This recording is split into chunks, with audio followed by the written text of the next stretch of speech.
My name is Brittany, and I was working in the marketing department at Carson and Associates when our paths crossed. David worked in sales, just down the hall from my office. It started innocently enough. We kept running into each other in the office kitchen during lunch breaks. I'd heat up my sad microwave meals while he'd unpack his perfectly organized bento boxes. "Those look way better than my frozen dinners," I said one day, eyeing his colorful lunch spread. He grinned and pulled out an extra set of chopsticks. "Want to try?" My mom taught me how to cook, though I'm pretty sure she regrets it now. I stopped falling for her special recipes pretty quickly. That first shared lunch turned into daily lunch dates. We'd sit at the small table by the window, trading stories about our lives. I told him about growing up with my sensible parents in the suburbs, about my grandmother who'd gifted me my apartment before she passed away. He talked about his work, his hobbies, his dreams, but rarely about his family. After 3 months of lunches, he finally asked me out properly. "Dinner tonight? Somewhere that doesn't have a microwave or plastic cutlery?" I said yes, and that's how our real story began. We dated for a year, and it was wonderful. David was thoughtful, funny, and kind. When he suggested moving in together, it made perfect sense. My apartment had plenty of space, and we were spending most nights together anyway. Everything was perfect, except for one thing: I'd never met his family. He'd met mine within the first few months of dating. But whenever I brought up meeting his family, David would change the subject or make vague excuses. One night, after we'd been living together for a few months, I finally confronted him about it. We were curled up on the couch, watching a movie, when I paused it and turned to face him. "David, why haven't I met your family yet? Are you ashamed of me or something?" He let out a heavy sigh, running his hands through his dark hair. "God, no, Britt. I'm not ashamed of you, I'm ashamed of them." I laughed, thinking he was joking. "Come on, they can't be that bad." "They are." His voice was dead serious. "They're different. They think everything is a joke, and I mean everything. Even important moments, serious situations, they turn everything into some kind of cruel prank." I remember raising my eyebrows, still not quite believing him. "What do you mean? You want examples? Fine." He sat up straighter, his jaw tense. "When I was in high school, I had my first girlfriend over for dinner. My mom served spaghetti, but she'd replaced the noodles with rubber worms. My date screamed and threw up at the table. Everyone thought it was hilarious, except me and Sarah. She never spoke to me again." I stared at him, waiting for the punchline. But there wasn't one. "Or how about when I had a big presentation in middle school? My brother replaced my notebook with an identical one filled with pornographic drawings. When I opened it in front of the class." He shook his head. "I got suspended for 2 weeks." As he continued sharing stories from his childhood, each one worse than the last, I began to understand why he'd been so hesitant to introduce me to his family. But I had no idea that I was about to become their next target. David proposed on a Tuesday.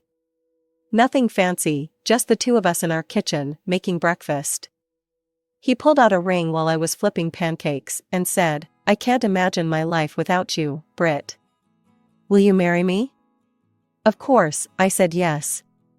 And then, inevitably, came the words I'd been both dreading and curious about: "I guess it's time for you to meet my family." The Thompson family home was a charming 2-story colonial in the suburbs. Mrs. Thompson opened the door before we even reached the porch. She was a petite woman with David's warm brown eyes and a wide smile.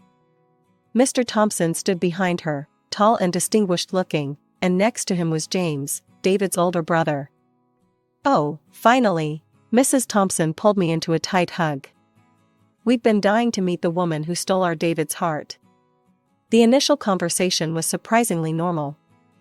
We sat in their cozy living room, and they asked about my job, my family, how David and I met. They even cracked a few harmless jokes that made me laugh. I started to relax, thinking David had exaggerated their pranking tendencies. I caught him watching his family warily, like someone waiting for a bomb to explode. I thought he was being paranoid. "I'll get us some tea," Mrs. Thompson announced cheerfully. "Brittany, dear, how do you take yours?" "Just a splash of milk, please." When she returned with the tea tray, everyone was still chatting pleasantly. I took a big sip of my tea and immediately regretted it. My mouth exploded with salt and pepper, so much pepper it felt like I'd swallowed fire.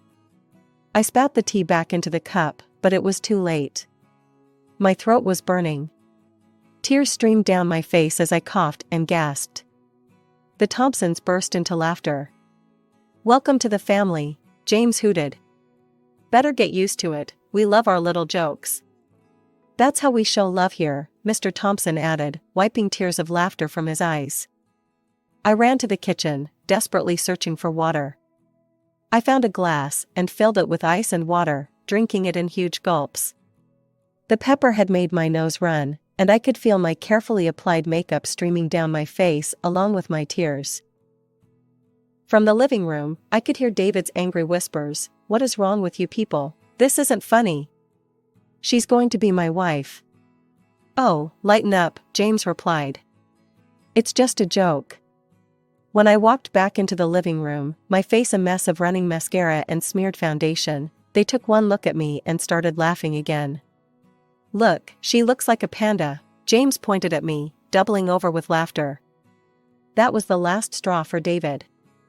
He jumped to his feet, his face red with anger. "You're all jerks. This is exactly why I didn't want to bring her here." He grabbed my hand and pulled me toward the door. In the car, David apologized over and over. I just hugged him, my face still burning from the pepper and humiliation. As we drove home, I realized David hadn't been exaggerating about his family at all.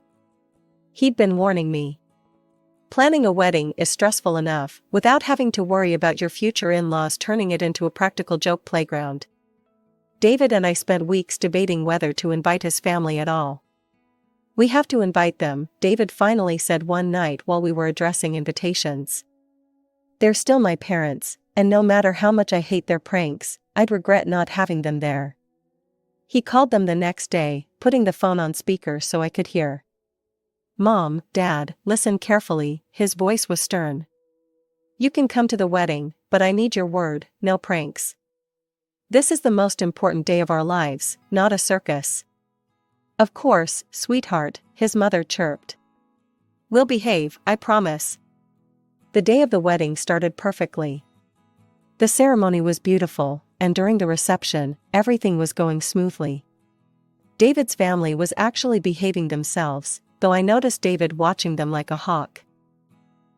Then came time for the cake cutting. Our cake was gorgeous, 4 tiers of white fondant with delicate sugar flowers cascading down the sides. But something was off. There were candles on it, lit candles. That wasn't part of our plan. I turned to David to mention it, but before I could get the words out, there was a loud pop. Then another, and another. The cake suddenly exploded, sending chunks of white cake and frosting flying everywhere. Most of it landed on me, completely ruining my wedding dress. For a moment, there was complete silence. Then I heard it, the familiar sound of the Thompsons' laughter. They were practically falling over themselves, pointing and howling with glee. "Your face," James gasped between laughs. "Oh my God, your face." I stood there, cake dripping down my dress, and burst into tears. Through my blurred vision, I saw David's face turn purple with rage. "Get out," he roared at his family. "Get out of my wedding right now." "You're overreacting," his mother said, looking bewildered. "Everyone loves a good wedding prank." David didn't respond. Instead, he waved over the security team we'd hired, thank God for that decision, and had them escort his family out. My mother rushed over with napkins, trying to clean frosting off my face. My bridesmaids surrounded me protectively.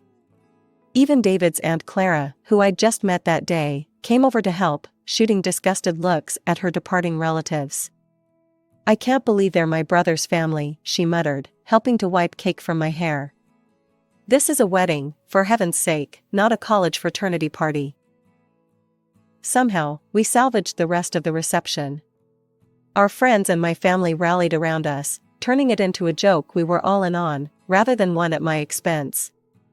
Someone found a backup cake. Apparently, our wedding planner had dealt with difficult families before, and we even managed to get some decent pictures taken after I changed into my backup dress. Life settled into a peaceful rhythm after the wedding disaster. David and I enjoyed our quiet existence in my grandmother's old apartment, far from his family's chaos. We transformed the spare bedroom into a home office, planning to use it that way for a few years, before maybe turning it into a nursery. But plans change. Just over a year after our wedding, I discovered I was pregnant. David was overjoyed, spinning me around our kitchen when I told him, though he quickly put me down when I turned green. We decided to keep it to ourselves for the first few months, telling only my parents. Somehow, though, news travels. I was 7 months along when David's phone rang one evening. "Your mother?" I asked, recognizing his expression. He nodded. "They know about the baby. Mom's insisting they have a right to meet their grandchild." I instinctively put my hands over my swollen belly. "No pranks around the baby," I said firmly. "Absolutely none," David agreed before answering the phone. When Emma was born, she was perfect, 10 tiny fingers, 10 tiny toes, and David's warm brown eyes. We managed to keep the Thompsons away for the first 2 months, but their persistence wore us down. Just one visit, David negotiated with them. At our apartment, where we control the environment. And if there's even a hint of a prank, you're out forever. They came on a Sunday afternoon. I watched them like a hawk as they cooed over Emma, looking for any sign of mischief. But they were surprisingly normal. Mrs. Thompson cradled Emma gently, tears in her eyes. Mr. Thompson proudly showed us pictures of his own father holding David as a baby. That visit led to others. They'd come over every few weeks, bringing appropriate gifts and behaving themselves. Still, I never fully relaxed around them. I refused every dinner invitation, remembering the pepper tea incident all too well. During one of their visits, while David was changing Emma's diaper, Mrs. Thompson started chatting about James. "Oh, he got married last month," she mentioned casually. "Such a small ceremony. Just at the courthouse. His Caroline refused to have a proper wedding." She shook her head disapprovingly. "I don't understand why." I bit my tongue to keep from saying, "Really? You don't understand why?" Instead, I just nodded, thinking about my own ruined wedding dress and exploding cake. I had a pretty good idea why Caroline opted for a courthouse ceremony, and honestly, I wished I'd done the same. In my head, I could imagine exactly how that conversation had gone between James and Caroline. She'd probably heard the stories about my wedding, or maybe she'd been subject to a few harmless pranks herself. Either way, smart girl, she'd found a way to avoid giving them any opportunity for their special brand of humor. Life has a way of shattering when you least expect it. One rainy Tuesday morning, David kissed Emma goodbye before school, kissed me goodbye before work, and walked out our door for the last time. A drunk driver ran a red light at 9:17 a.m. By 9:20, I was a widow. Emma didn't understand at first. She was only 7, too young to fully grasp the concept of never coming back. When I told her Daddy had died, she asked if he'd be home for dinner. Each time she asked, my heart broke all over again. The days leading up to the funeral passed in a blur. My mother practically moved in, handling arrangements, while I sat in a daze on the couch, holding Emma. I couldn't cry anymore. I felt hollow, like someone had scooped out everything inside me. The Thompsons came to the funeral with James and his wife Caroline. I barely registered their presence until it was time for the eulogies. I'd already spoken, sharing memories of David as a husband and father, his kindness, his gentle humor, how he'd taught Emma to ride her bike just last month. Then his parents stood up to speak. "David always loved a good joke," Mr. Thompson began, and I felt my stomach clench. "Remember when he was 5, and we convinced him his teddy bear had come alive and eaten all his Halloween candy? Mrs. Thompson chimed in with a laugh. Or that time in college when we sent him a fake acceptance letter to medical school, even though he never applied? His face was priceless. The church was silent. No one laughed. I looked around and saw faces twisted in disbelief and secondhand embarrassment. Emma clutched my hand, confused. And now he's up there, Mr. Thompson continued, grinning, probably planning the ultimate prank on St. Peter. I felt something snap inside me. My whole body started shaking with rage. Emma must have felt it because she looked up at me with worried eyes. After the service, while people were gathering for the reception, I approached the Thompsons. My voice was quiet but sharp enough to cut glass. "How dare you?" I hissed. "How dare you turn my husband's funeral into a joke?" "Oh, Brittany," Mrs. Thompson reached for my arm. David would have appreciated the humor. He always did. I jerked away from her touch. No, he tolerated it. What you do is cruel and thoughtless. I never want to see any of you again. You're not welcome in our lives anymore. Emma and I are done with all of you. But we're family, Mrs. Thompson protested, finally looking concerned. No, I said firmly. We're not. Family doesn't humiliate each other. Family doesn't ruin weddings or mock funerals. We're done. I turned and walked away, leaving them standing there, probably still wondering what they'd done wrong. They'd never understood, and they never would. 5 years passed like a blur. Emma grew from a grieving 7-year-old into a thoughtful 12-year-old who had her father's kind eyes and gentle spirit. I threw myself into being both mother and father, trying to fill the David-shaped hole in our lives. We heard bits and pieces about the Thompsons through the grapevine. James had 2 kids now. I'd seen pictures on social media of 2 boys with his mischievous grin. I always quickly scrolled past, determined to keep that chapter of our lives firmly closed. Sometimes Emma would ask about them, especially around holidays or when her friends talked about their grandparents. I never told her about the exploding wedding cake or the funeral jokes. She had enough complicated feelings about losing her dad without adding that mess to it. Then came the phone call, 3 days before Christmas. "Brittany?" Mrs. Thompson's voice was older, softer somehow. "Please don't hang up." I almost did anyway, but Emma was sitting next to me on the couch, working on her homework. She looked up, curious. "We miss Emma," Mrs. Thompson continued. "And you. Please, would you consider spending Christmas with us? The whole family will be there, James and Caroline, their boys. We'd love to see you both." I started to say no, but Emma, who had obviously figured out who was calling, began nodding enthusiastically. Her eyes were pleading. "There will be absolutely no pranks," I said firmly. "No jokes, no tricks, nothing like that. Just a normal Christmas dinner." "We promise," Mr. Thompson's voice joined in, they must have been on speakerphone. "We swear on David's memory, no pranks." Maybe it was the mention of David, or maybe it was Emma's hopeful face, but I found myself agreeing. "We'll come," I said. "But I mean it about the pranks." After hanging up, Emma and I went shopping. If we were doing this, we were doing it right. We picked out top-of-the-line kitchen appliances for the Thompsons, the latest tablet for James and Caroline, and the season's hottest toys for their boys. "Do you think Grandma and Grandpa got me something nice?" Emma asked as we wrapped the gifts.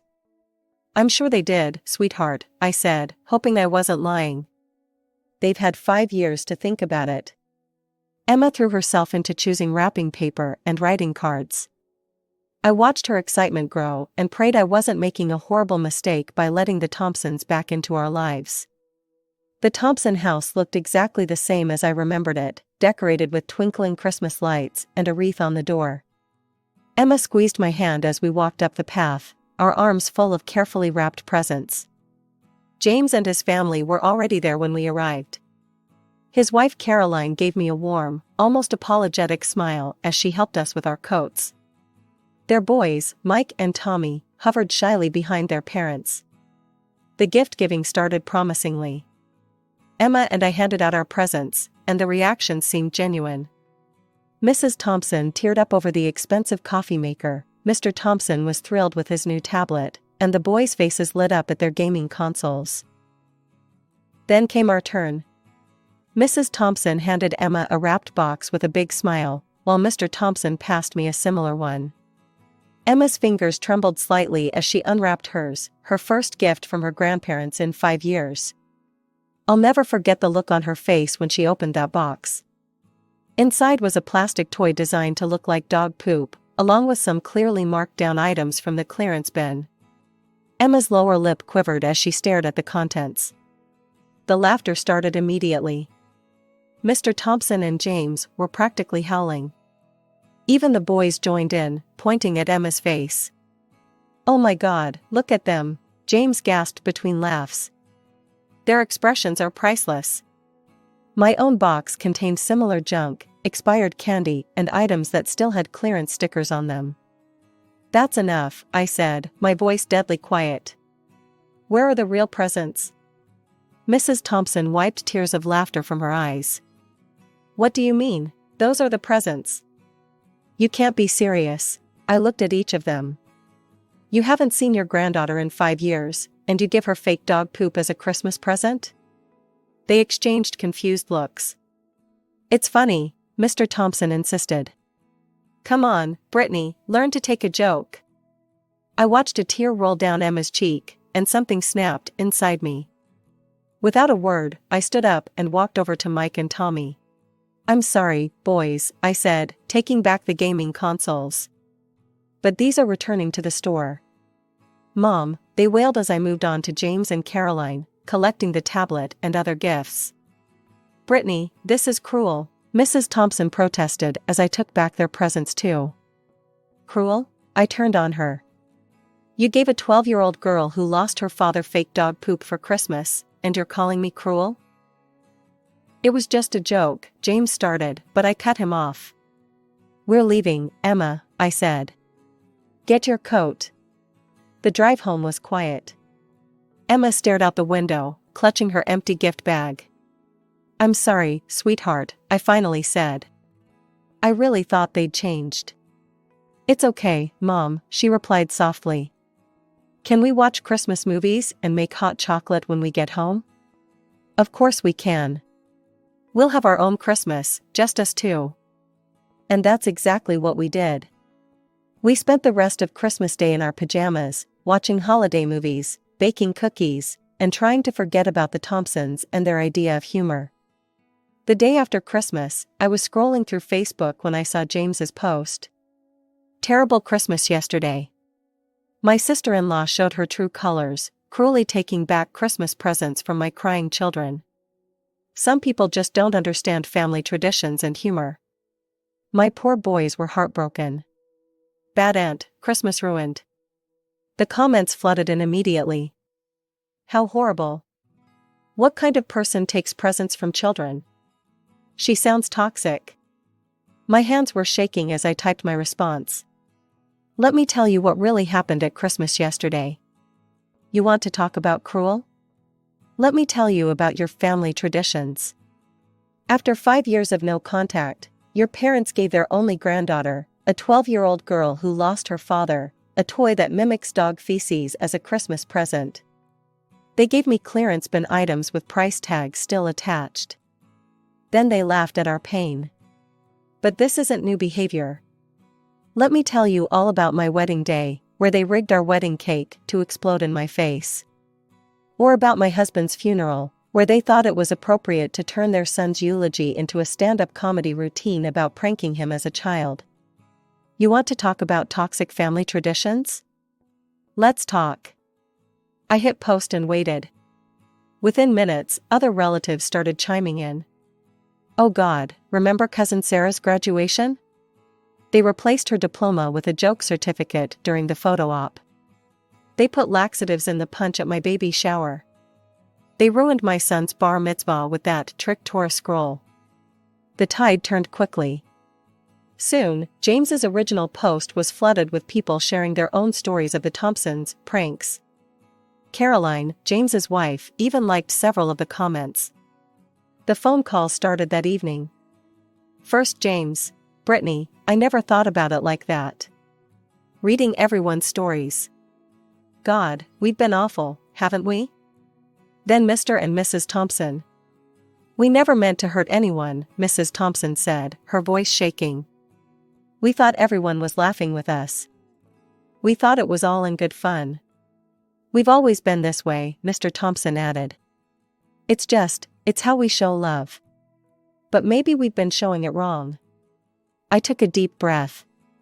You have to understand, your pranks aren't funny. They're cruel. They hurt people. They hurt your granddaughter. We see that now, Mrs. Thompson whispered. Can you ever forgive us? I don't know, I answered honestly. I'm glad you're finally realizing how your behavior affects others, but I can't just forget everything that's happened. 2 days later, a delivery truck brought a large package. Inside was the latest iPhone, the exact one Emma had been dreaming about, along with a heartfelt letter of apology from her grandparents. I sent James's boys their gaming consoles back, with a note, everyone deserves a real Christmas. Now, 6 months later, we have a cautious peace. We meet occasionally for coffee or lunch in neutral places. The Thompsons are trying, really trying, to change. No more pranks, no more cruel jokes. Emma video chats with her cousins sometimes, and I've seen genuine remorse in my in-laws' eyes. David would be proud of this progress, I think. He always hoped his family would understand someday. Maybe they finally do.